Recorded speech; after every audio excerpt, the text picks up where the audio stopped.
Okay, welcome to part 3. So far we have built the structure and laid out little bit plans.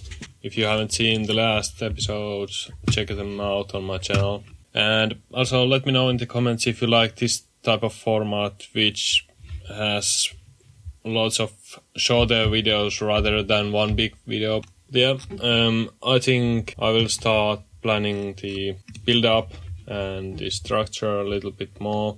Last time I thought I used this structure, but actually I might make the build up a little bit longer, like this. And I will have some big toms, orchestral sounds over here. And then the drop will be kind of a mix of those two, the orchestral and electronic sounds. Later on we might have a totally different kind of track, but it's good to have a plan and use your creativity. With the structure you can pretty much control what's the pace of your track. So if you have lots of changes, like here we have only 4 bars of, or 2 bars of stuff going on, the track might seem quite fast paced. So that's why I might want to have a longer breakdown. And also, if we don't have a second break or that kind of, it's good to have a little bit longer break. Track is around 3 minutes. I think that's good length for tracks these days.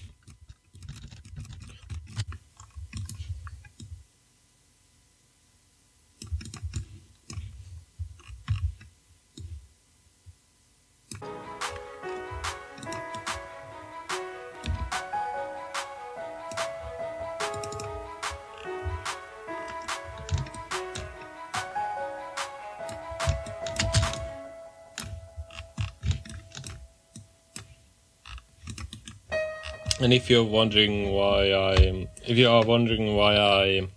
keep this part over here, I often have this place which I call graveyard at the end of my tracks, like this, where I can throw stuff and I don't have to delete them. And if I want to use these parts, I can just drag them from here.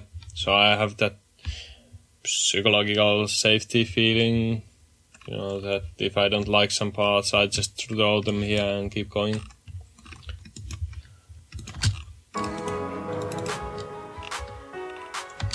Same is going over here.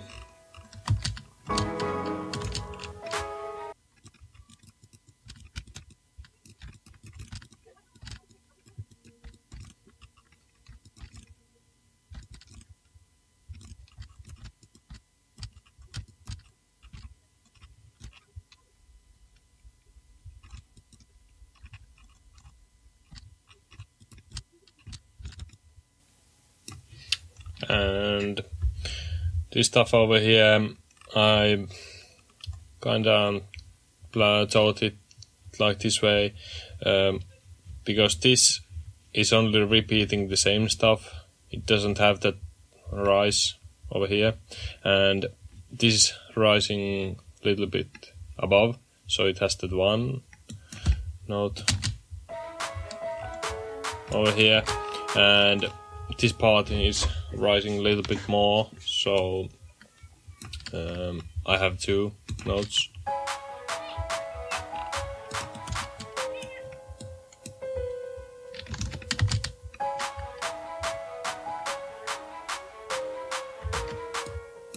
I might want to have that kind of clashing notes from here to kind of build the tension, maybe.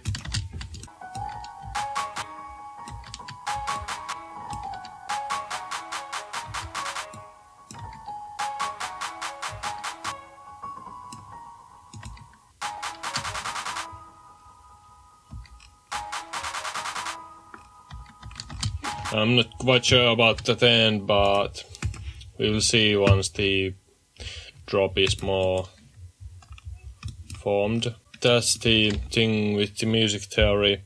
I kind of know what I'm doing with chords and the scale, but stuff like that at the end is kind of my weak point, because I'm not quite sure what to do over here, but I think music theory would help quite a lot with that kind of stuff.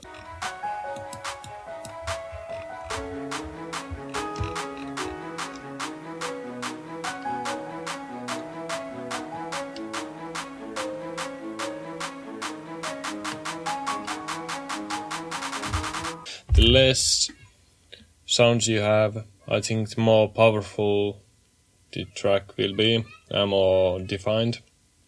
But when you have more sounds, you can have more nuances and more ideas, but it doesn't necessarily come to energy. Here is the pad I was talking before.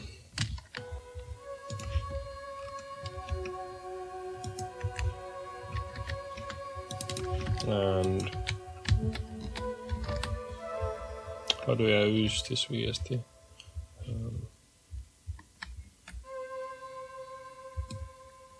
Little bit less release.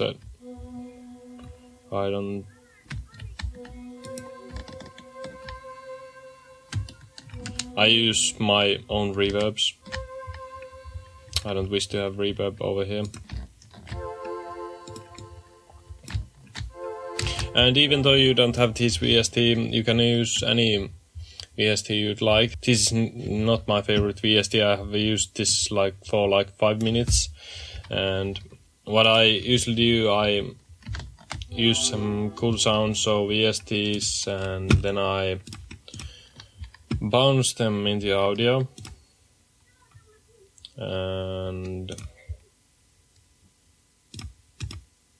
stuff like this.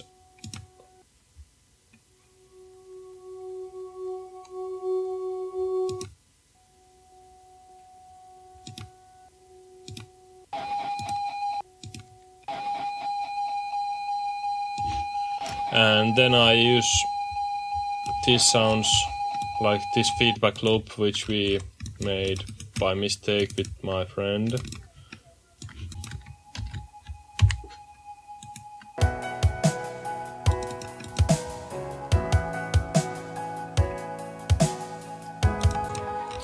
And that's it. I layer it underneath the track. And it adds cool background ambience.